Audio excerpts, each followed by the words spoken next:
تیرے خلق کو حق نے عظیم کہا، تیرے خلق کو حق نے جمیل کیا۔ الحمدللہ رب العالمین والصلاة والسلام علی سید المرسلین، اما بعد فاعوذ باللہ من الشیطان الرجیم، بسم اللہ الرحمن الرحیم۔ الصلاة والسلام علیک یا رسول اللہ وعلی آلک واصحابک یا حبیب اللہ، الصلاة والسلام علیک یا نبی اللہ وعلی آلک واصحابک یا نور اللہ۔ ناظرین، ایک بار پھر پروگرام رسول عربی لے کر حاضر ہیں۔ سبحان اللہ، پروگرام کا نام ہی اتنا خوبصورت ہے، رسول عربی صلی اللہ تعالی علیہ وسلم کی سیرت کے بارے میں اس پروگرام میں ہم بہت کچھ جان رہے ہیں۔ پچھلے پروگرام میں ہم نے نبی پاک کی ہجرت اور شاندار ہجرت مدینہ کے بارے میں کچھ ذکر کیا تھا۔ نبی پاک جب مدینہ تشریف لائے، کس شاندار طریقے سے وہاں کے لوگوں نے استقبال کیا، اور آج نبی پاک علیہ الصلوۃ والسلام کی مبارک حیات طیبہ کی مدنی زندگی جو تھی، اس کے پہلے سال کیا واقعات ہوئے، ابتدائی طور پہ کیا واقعات ہوئے، انشاءاللہ اس کے بارے میں جانیں گے۔ یقین کریں، مدینے میں آنے کے بعد جو نبی پاک کی زندگی کا یوں سمجھیے کہ دور تبدیل ہوتا ہے، جو انداز تبدیل ہوتا ہے، اور جو الحمدللہ اسلام کو تقویت اور اسلام کو عروج ملنا شروع ہوتا ہے، ایسا فیل ہوتا ہے جب سیرت مصطفیٰ صلی اللہ تعالیٰ علیہ وسلم کو پڑھتے ہیں کہ مسلمانوں کے لیے زندگی آسان ہونا شروع ہو جاتی ہے۔ مکہ پاک میں بہت تکلیفیں دی گئیں، بڑا ستایا گیا، اور بالآخر ہجرت کرنی پڑی۔ مگر جو مہاجر صحابہ تھے، ذرا غور کیجئے، مہاجرین نے کتنی بڑی قربانی دی، اپنا گھر بار چھوڑا، چلتا بزنس چھوڑا، مال و دولت چھوڑا، ایمپٹی ہینڈڈ، خالی ہاتھ مدینے آئے تھے۔ مگر پھر جو بھائی چارگی کی، اخوت کی اور ایثار کی داستان رقم کی گئی، وہ آج بھی تاریخ میں سنہرے حروف سے لکھی ہوئی ہے۔ اب سب سے پہلے جو واقعات ہوئے پہلے سال، اس بارے میں کچھ جانتے ہیں۔ یاد رہے کہ مسجد نبوی شریف کی تعمیر جب مکمل ہوئی، اب لوگوں کو جب نماز کے لیے جمع کرنا تھا تو اس وقت اذان نہیں ہوتی تھی۔ آج جانیں گے آپ کہ اذان کی ابتدا کیسے ہوئی۔ تو لوگوں کو جمع کرنے کے لیے کوئی انتظام نہیں تھا کہ نماز با جماعت کیسے ہو سکے۔ اس سلسلے میں نبی پاک علیہ الصلوۃ والسلام نے صحابہ کرام سے مشورہ فرمایا۔ بعض نے نمازوں کے وقت آگ جلانے کا مشورہ دیا، بعض نے ناقوس بجانے کا، ایک طرح کا یوں سمجھیے کہ یہ ایک ہارن ٹائپ کا تھا کہ جس کے ذریعے لوگوں کو آواز چلی جائے، وہ بجانے کی رائے دی۔ مگر پیارے آقا علیہ الصلوۃ والسلام نے غیر مسلموں کے اس طریقے کو پسند نہیں فرمایا۔ حضرت عمر رضی اللہ تعالیٰ عنہ نے یہ تجویز پیش کی کہ ہر نماز کے وقت کسی آدمی کو بھیج دیا جائے جو پوری مسلم آبادی میں نماز کا اعلان کر دے۔ اس بات کو نبی پاک علیہ الصلوۃ والسلام نے پسند فرمایا، اور حضرت بلال کو حکم دیا کہ وہ نمازوں کے وقت لوگوں کو پکار دیا کریں۔ چنانچہ وہ الصلاۃ جامعہ کہہ کر پانچوں نمازوں کا اعلان فرمانے لگے، یعنی پہلے اعلان ہوتا تھا۔ اسی درمیان ایک صحابی حضرت عبداللہ انصاری رضی اللہ تعالیٰ عنہ نے خواب میں دیکھا کہ اذان شرعی کے الفاظ کوئی سنا رہا ہے۔ اس کے بعد نبی پاک علیہ الصلوۃ والسلام اور حضرت عمر اور دوسرے صحابہ کو بھی اسی قسم کے خواب نظر آئے۔ سرکار دو عالم علیہ الصلوۃ والسلام نے اس کو من جانب اللہ سمجھ کر قبول کر لیا، اور حضرت عبداللہ بن زید کو حکم دیا کہ تم بلال کو اذان کے کلمات سکھا دو، کیونکہ وہ تم سے زیادہ بلند آواز ہیں۔ چنانچہ اسی دن سے شرعی اذان کا طریقہ جو آج تک جاری ہے اور انشاءاللہ صبح قیامت تک جاری رہے گا، وہ شروع ہو گیا۔ تو ناظرین، شاید بہت سارے ناظرین کو آج پہلی بار پتہ چل رہا ہوگا کہ اذان کی ابتدا کیسے ہوئی۔ جیسے کہ میں نے پروگرام کے شروع میں کہا کہ بھائی چارگی کی، ایثار کی کس طرح داستانیں رقم کی گئی۔ ماجرا یہ ہوا کہ مہاجرین جب مدینے آئے تھے تو انتہائی بے سر و سامانی کا عالم تھا، اپنے اہل و عیال کو چھوڑ کر بھی مدینے آئے تھے۔ پردیس میں مفلسی کے ساتھ وحشت اور اپنے اہل و عیال کی جدائی کا صدمہ بھی محسوس کرتے تھے۔ اس میں شک نہیں کہ انصار نے مہاجرین کی مہمان نوازی اور دل جوئی میں کوئی کسر نہ چھوڑی تھی، لیکن مہاجرین دیر تک کسی کے سہارے، دوسرے کے سہارے زندگی گزارنا پسند نہیں کرتے تھے، کیونکہ وہ لوگ ہمیشہ اپنے دست و بازو کی کمائی کھانا پسند کرتے تھے، محنت کر کے کام کرتے تھے اور روزی کماتے تھے۔ اس لیے ضرورت تھی کہ مہاجرین کو اس پرابلم سے نکالا جائے اور مستقل روزگار کا کوئی ذریعہ بنایا جائے۔ نبی پاک علیہ الصلوۃ والسلام نے خیال فرمایا کہ انصار و مہاجرین میں رشتہ اخوت یعنی بھائی چارے کا رشتہ قائم کر کے ان کو بھائی بھائی بنا دیا جائے، تاکہ وہ جو الگ سے فیل کر رہے ہیں، اپنے آپ کو اکیلا فیل کر رہے ہیں، تنہائی اور بے کسی کا جو احساس ہے وہ دور ہو جائے۔ نبی پاک علیہ الصلوۃ والسلام نے مسجد نبوی شریف کی تعمیر کے بعد ایک دن حضرت انس رضی اللہ تعالیٰ عنہ کے گھر پر تمام مہاجرین اور انصار صحابہ کو جمع کیا۔ اس وقت مہاجرین کی تعداد 45 یا 50 تھی۔ نبی پاک علیہ الصلوۃ والسلام نے انصار کو مخاطب کر کے فرمایا، یہ مہاجرین تمہارے بھائی ہیں۔ پھر مہاجرین اور انصار میں سے کسی ایک شخص کو بلاتے اور ان کے درمیان یہ رشتہ قائم کرتے کہ یہ تمہارا بھائی ہے اور تم بھائی بھائی ہو۔ نبی پاک کے ارشاد فرماتے ہی یہ رشتہ اخوت بالکل حقیقی بھائی والے رشتے جیسا بن گیا۔ اتنا پیار دیا انصار نے مہاجرین کو، ان کو یہ فیل ہی نہیں ہونے دیا کہ وہ غیر ہیں، بلکہ بالکل بھائیوں کی طرح ٹریٹ کرنا شروع کر دیا۔ انصار نے مہاجرین کو ساتھ لے جا کر گھر کی ایک ایک چیز سامنے رکھ دی اور کہہ دیا کہ آپ ہمارے بھائی ہیں اور انسان جو بھی سامان ہے سب میں آدھا آپ کا ہے۔ حد ہو گئی کہ حضرت سعد بن ربی انصاری جو حضرت عبد الرحمن بن عوف رضی اللہ تعالیٰ عنہ کے بھائی قرار پائے، گھر کا سامان تو آدھا آدھا کیا۔ آپ نے یہ بھی فرمایا کہ میری 2 بیویاں ہیں، آپ کوئی ایک پسند کر لیں، میں اسے طلاق دے دیتا ہوں، پھر عدت کے بعد آپ اس سے نکاح کر لیں۔ ذرا غور کیجئے ناظرین، کیا آج تک اسلام کی اس عظیم مثال کی کوئی اور مثال دنیا میں ملتی ہے؟ کیا تاریخ نے یہ منظر کبھی دیکھا ہے؟ آج لوگ دوسروں کا مال ہڑپ کرنے کی کوشش کرتے ہیں۔ وہ کہتے ہیں نا، غریب کسی کے پاس جائے تو اس غریب کے پاس جو کچھ ہے وہ بھی لینے کی کوشش کر رہے ہوتے ہیں۔ مگر یہ کیسے صحابہ تھے؟ یہ اسلام لانے سے پہلے یہ وہ قومیں تھیں، ذرا سوچیں وہاں کیا حال تھا، لڑائی جھگڑے کا عالم کیا تھا۔ مگر نبی پاک کی تعلیمات کا اثر دیکھیں کہ اب ایک دوسرے پر سب کچھ قربان کرنے کے لیے تیار ہے۔ ذرا غور کیجئے، اقوام عالم کی تاریخ میں اس کی مثال مشکل سے ملے گی۔ اللہ تبارک و تعالیٰ ان کے ایثار کا صدقہ ہمیں نصیب فرمائے۔ مگر حضرت عبد الرحمن بن عوف رضی اللہ تعالیٰ عنہ جو بہترین بزنس مین تھے، آپ نے یہ آفر قبول نہ کی، بلکہ مال بھی قبول نہ کیا۔ آپ نے کہا مجھے بازار کا راستہ بتا دو، اور آپ جب مدینہ شریف کے مشہور بازار قیقاع کی طرف گئے تو حضرت عبد الرحمن بن عوف نے گھی اور پنیر خرید کر اس کا کچھ نہ کچھ کام شروع کر دیا۔ شام تک مال بیچتے، روزانہ بازار جاتے رہے۔ تھوڑے عرصے میں ان کا کاروبار چل نکلا اور وہ کافی مالدار ہو گئے، اور ان کے پاس اتنا سرمایہ ہو گیا کہ انہوں نے شادی کر کے اپنا گھر خود بسا لیا۔ سبحان اللہ، کتنی خودداری تھی صحابہ کرام میں۔ کسی کے آگے ہاتھ پھیلانا، کسی سے سوال کرنا تو درکنار، نبی پاک نے بھائی بنا دیا۔ اس مال کو بھی پسند نہ کیا اور اپنے ہاتھ سے کمانے پر ان سب نے کوشش کی۔ اب یہ ہم سب کے لیے درس ہے، ان لوگوں کے لیے درس ہے جو دوسروں کی طرف نظر رکھتے ہیں۔ ہمارا اسلام جو ہے وہ ہاتھ سے کمائی جو ہے، اپنے ہاتھ کی کمائی کا درس دیتا ہے، اور بڑا پسندیدہ اس شخص کو کہا گیا جو اپنے ہاتھ سے کما کر کھاتا ہے۔ دوسروں سے مانگ کر دوسروں کے مال پر نظر رکھنا یہ مسلمانوں کا شیوا نہیں ہے۔ اللہ ہم سب کی مشکلوں کو آسان فرمائے اور مجھے آپ کو خودداری بھی نصیب فرمائے۔ حضرت عبد الرحمن بن عوف کی طرح دوسرے مہاجرین صحابہ نے بھی کاروبار شروع کیا، دکانیں کھولی۔ حضرت ابوبکر صدیق کپڑے کی تجارت کرتے تھے، حضرت عثمان غنی رضی اللہ تعالیٰ عنہ قینقاع کے بازار میں کھجوروں کی تجارت کرنے لگے، حضرت عمر بھی تجارت میں مشغول ہو گئے، دوسرے مہاجرین نے بھی چھوٹی بڑی تجارت شروع کر دی۔ غرض یہ کہ مہاجرین کے لیے انصار کا گھر تو مستقل مہمان خانہ تھا، مگر مہاجرین زیادہ دنوں تک انصار پر بوجھ نہ بنے، بلکہ اپنی محنت اور بے پناہ کوششوں سے اپنے پیروں پر خود کھڑے ہو گئے، اپنا کاروبار، اپنا گھر، سب کچھ خود سیٹ کرنا شروع کر دیا۔ اچھا، ایک اور خوبصورت بات ناظرین یہاں اور بتاتا ہوں کہ کتابوں میں لکھا کہ ایک تو مہاجرین اور انصار میں اخوت کا، بھائی چارگی کا رشتہ بنایا گیا، مہاجرین کے اندر بھی ایک دوسرے کے بھائی بنائے گئے۔ سبحان اللہ۔ چنانچہ کتابوں میں لکھا کہ نبی پاک علیہ الصلوۃ والسلام نے جب مہاجر کو مہاجر کا بھائی بنایا تاکہ ان کے اندر بھی محبت قائم ہو اور وہ جو تکلیفوں کے دن ہیں وہ مل کر کاٹیں، تو حضرت ابوبکر صدیق اور حضرت عمر رضی اللہ تعالیٰ کو بھائی بنایا گیا، حضرت طلحہ اور حضرت زبیر کو بھائی بنایا گیا، حضرت عثمان اور حضرت عبد الرحمن بن عوف رضی اللہ تعالیٰ عنہ مجمعین کو آپس میں بھائی چارہ کا رشتہ بنایا گیا۔ اب مولا علی نبی پاک کے دربار میں حاضر ہوئے، کیا حضور آپ نے سب کا بھائی بنایا، سب کے ساتھ کسی کا رشتہ جوڑ دیا، مجھے اکیلا چھوڑ دیا؟ سنیے سبحان اللہ، نبی پاک علیہ الصلوۃ والسلام نے کیا خوب ارشاد فرمایا کہ انت اخی فی الدنیا والآخرہ، یعنی اے علی تم دنیا اور آخرت میں میرے بھائی ہو۔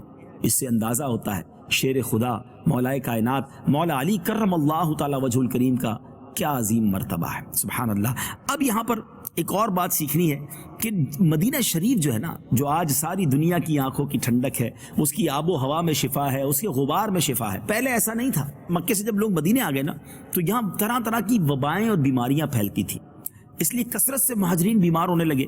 حضرت ابوبکر صدیق، حضرت بلال اور بھی صحابہ شدید بخار میں مبتلا ہو گئے، بیمار ہو گئے۔ اور بخار کی شدت میں یہ حضرات جو ہے وہ اپنے شہر کو یاد کرتے، مکے کو یاد کرتے، کفار مکہ پر لعنت کرتے کہ ان کی وجہ سے ہمیں یہ چھوڑ کر آنا پڑا مکہ، وہاں کی پہاڑیوں اور گھاس وغیرہ کے فراق میں اشعار پڑے جاتے۔ نبی پاک علیہ الصلوۃ والسلام نے اس موقع پر دعا فرمائی کہ یا اللہ ہمارے دلوں میں مدینے کی ایسی محبت ڈال دے جیسی مکے کی محبت ہے، بلکہ اس سے بھی زیادہ، اور مدینے کی آب و ہوا کو صحت بخش بنا دے، اور مدینے کے سا اور مد یہ ناپ تول کے پیمانے ہیں، یعنی جس کے ذریعے اناج وغیرہ ناپا تولا جاتا ہے، سا اور مد، اے اللہ ہمارے سا اور مد میں خیر و برکت عطا فرما اور مدینے کے بخار کو جوحفہ کی طرف منتقل فرما دے۔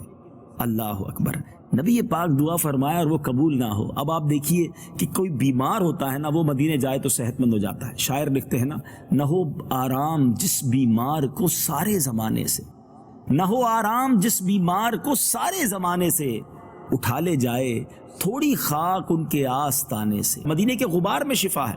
اور یہاں ایک اور بات بھی کلیئر ہو رہی ہے، کچھ لوگ شاید اس طرح کی گفتگو کرتے ہیں کہ جناب مدینے سے اتنی محبت کی بات کیوں کی جاتی ہے، مدینہ شریف کا نام بار بار کیوں لیا جاتا ہے؟ اللہ اکبر، جس شہر سے محبت نبی پاک فرمائے، جس شہر سے محبت کی دعا میرے آقا فرمائے، نبی پاک کی دعا دوبارہ سنیے کہ یا اللہ ہمارے دلوں میں مدینے کی ایسی محبت ڈال دے جیسے مکے کی محبت ہے، بلکہ اس سے بھی زیادہ۔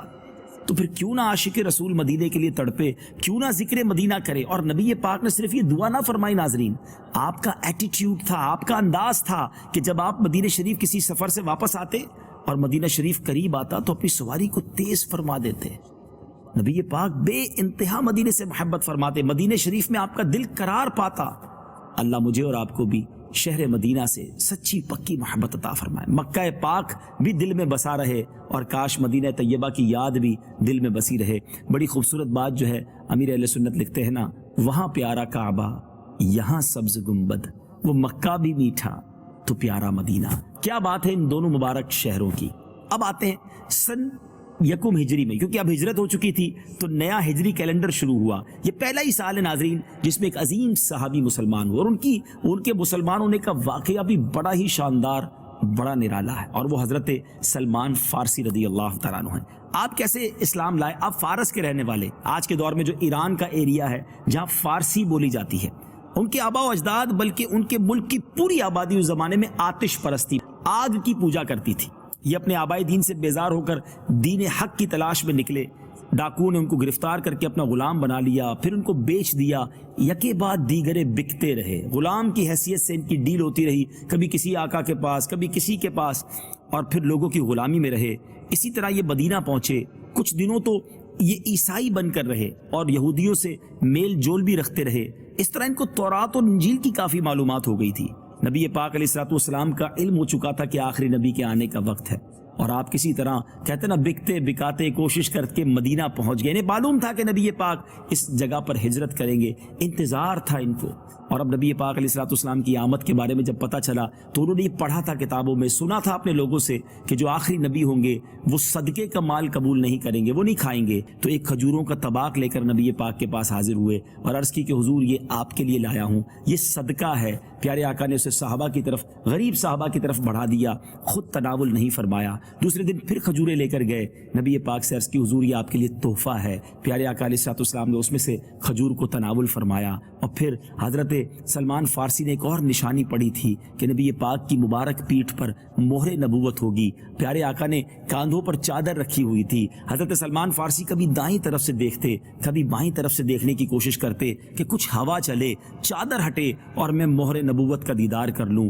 اتنے میں نبی پاک مسکرائے اور ان کے دل کا حال جان لیا۔ پیارے آقا نے اپنی پیٹھ سے چادر مبارک کو ہٹایا، حضرت سلمان فارسی بے تاب ہو کر پیارے آقا سے چمٹ گئے، مہر نبوت کو بھی چوما اور مسلمان ہو گئے۔ اور اس کے بعد ایسا قرب مصطفیٰ ملا صلی اللہ تعالیٰ علیہ وسلم کہ حضرت سلمان فارسی کو نبی پاک نے اپنے اہل بیت میں بھی شامل فرمایا۔ سبحان اللہ، سبحان اللہ، یہ کیسا مرتبہ تھا۔ مدینے کے پہلے سال ایک اور تاریخی واقعہ بھی ہوا، شاید ناظرین کے لیے یہ بھی بالکل نئی بات ہوگی کہ فرض نمازیں اس کی 2 رکعتیں ہی پہلے پڑھی جاتی تھی۔ جی ناظرین، ظہر اور عشاء میں بھی 2 ہی رکعتیں پڑھی جاتی تھی، مگر اس پہلے سال، ہجرت کے پہلے سال، اب ظہر، عصر اور عشاء میں 4 رکعتیں فرض کر دی گئیں، اور سفر کی حالت میں اب بھی ان 4 رکعتوں کی جگہ 2 رکعتیں تھیں، اور آج بھی ہم سفر میں 4 کی جگہ 2 رکعتیں پڑھتے ہیں، جس کو نماز قصر کہا جاتا ہے۔ سبحان اللہ، شاید یہ بھی بہت سارے ناظرین کے لیے معلومات میں اضافے کی بات ہوگی۔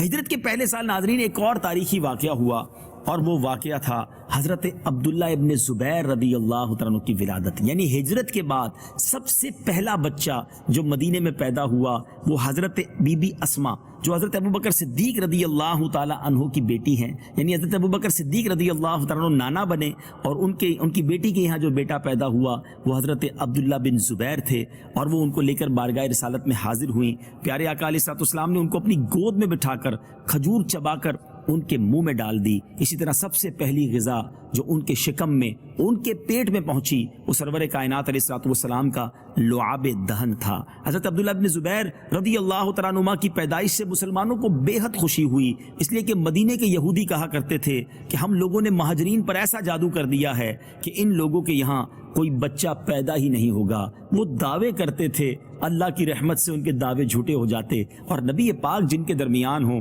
انہیں کیوں نہ برکتیں ملیں۔ ناظرین، یہ پہلے سال کے کچھ واقعات تھے۔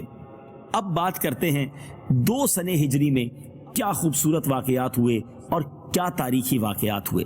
اب یہاں ایک زبردست تاریخی واقعہ، سبحان اللہ، نبی پاک علیہ الصلوۃ والسلام کی رضا کس طرح رب کی رضا ہے، اس واقعے سے ہمیں سیکھنے کو ملتا ہے۔ یاد رہے کہ نبی پاک علیہ الصلوۃ والسلام مکے میں رہے تو خانہ کعبہ کی طرف منہ کر کے نماز پڑھتے رہے، مگر ہجرت کے بعد جب آپ نبی پاک علیہ الصلوۃ والسلام مدینہ منورہ آئے تو اب بیت المقدس کی طرف رخ کر کے نماز پڑھنے کا فرمایا گیا۔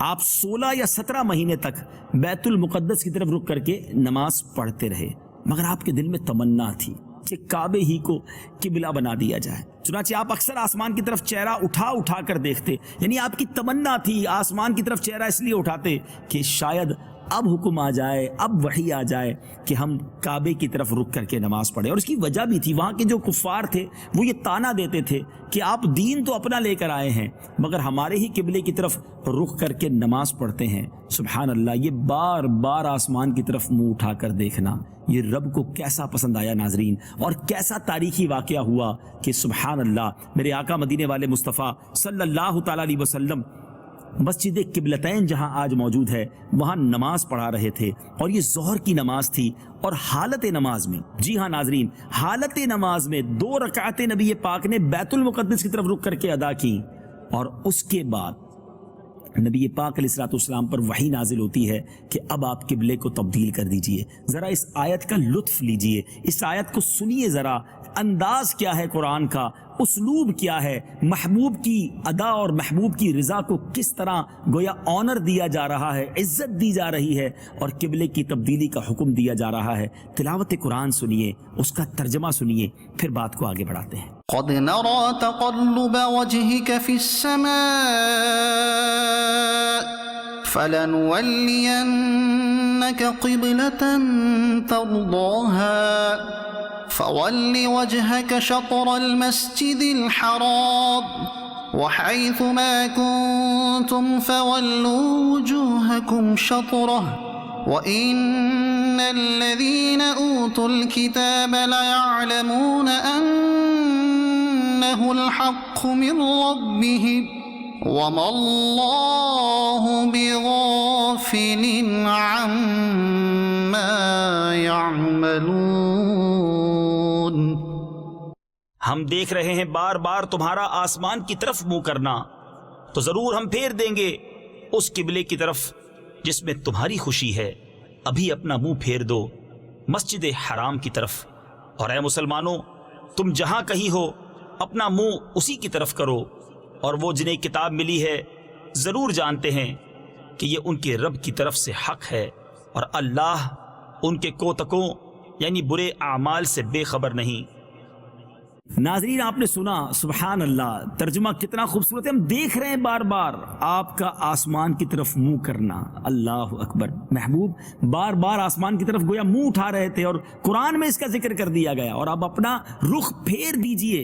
فَلَنُوَلِّيَنَّكَ قِبْلَةً تَرْضَاهَا، اللہ نے یہ نہ فرمایا کہ اس طرف رخ پھیر دیجئے جدھر میری خوشی ہے، جدھر آپ کی خوشی ہے، جس طرف آپ کی رضا ہے۔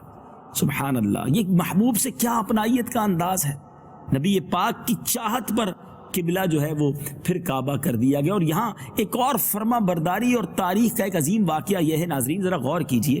2 رکعتیں بیت المقدس کی طرف، اور یہ جو ٹرن تھا نا، یہ ٹوٹل اباؤٹ ٹرن ہے، 180 ڈگری کا ٹرن ہے. دوران نماز نبی پاک نے رخ تبدیل کیا. صحابہ کرام کا نبی پاک پر اعتماد اور ان سے محبت اور ان کی فرما برداری دیکھیں.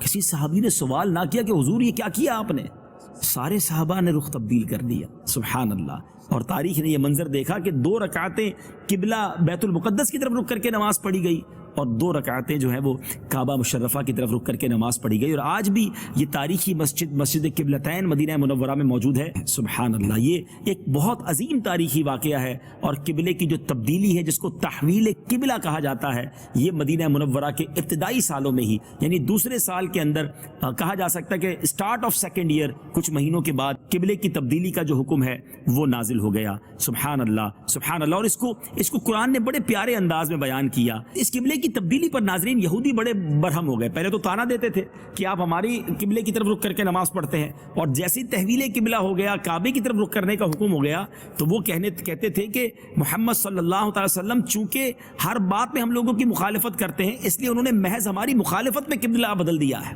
اس طرح منافقین کا گروہ بھی طرح طرح کی نکتہ چینی اور قسم قسم کے اعتراضات کرنے لگا.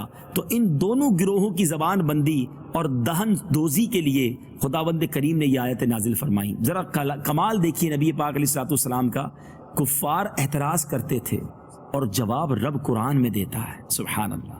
نبی پاک کی کیا شان ہے ناظرین، رسول عربی علیہ الصلوۃ والسلام کی کیا شان ہے. اپنے پروگرام کو اختتام کرتے ہوئے دوسرے پارے کی ابتدائی یہ آیتیں سنیے، اس کا ترجمہ سنیے اور ایمان تازہ کیجیے. اگلے پروگرام میں انشاءاللہ ہم نبی پاک کی مدنی زندگی کے اور عظیم واقعات لے کر حاضر ہوں گے، مگر آج کے پروگرام کا اختتام کر رہے ہیں دوسرے پارے کی چند ابتدائی آیتیں اور اس کے ترجمے کے ساتھ. چنانچہ آئیے تلاوت قرآن اور ترجمہ سنتے ہیں. سيقول السفهاء من الناس ما ولاهم عن قبلتهم التي كانوا عليها قل لله المشرق والمغرب يهدي من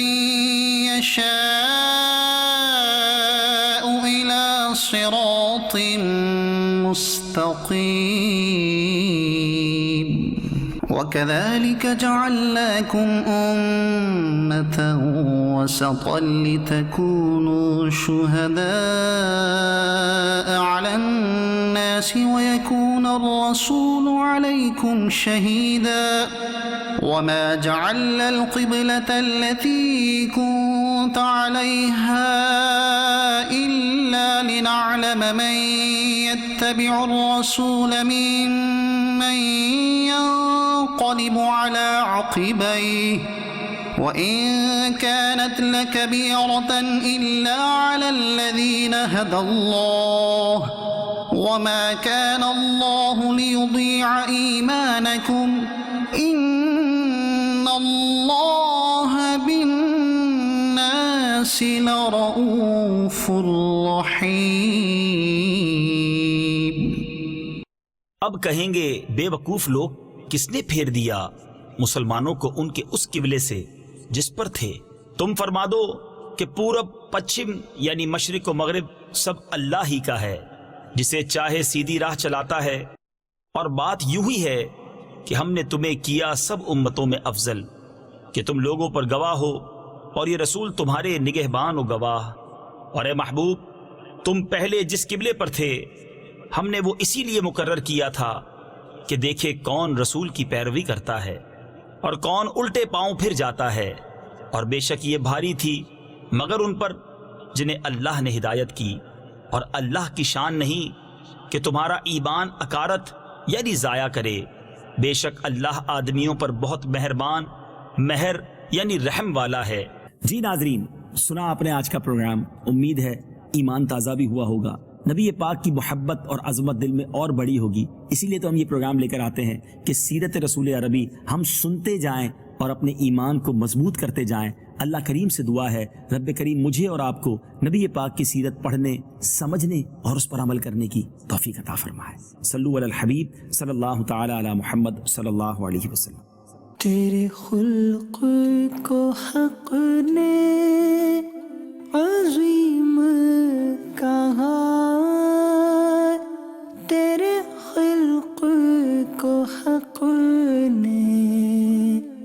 جمیل